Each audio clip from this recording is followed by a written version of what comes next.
जल्दी बताओ इस बच्चे की बिल्ली किसने चुराई है, वरना मैं तुम्हें गोली मार दूंगा। अरे पुलिस अंकल, मैंने बिल्ली नहीं चुराई है, आप मेरे घर में देख सकते हैं। टॉमी जल्दी से बाहर आ जाओ।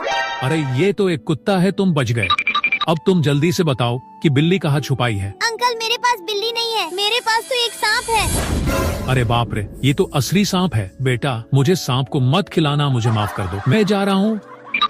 लॉस्ट में तुम बची हो, जल्दी से बताओ इस चाय के घर में क्या है। लेकिन वो देखने से पहले आप भी अपनी मम्मा से प्यार करते हो तो वीडियो को लाइक करके चैनल को सब्सक्राइब कर दो और कमेंट में आई लव मम्मा लिख दो। अरे यही तो है मेरी बिल्ली।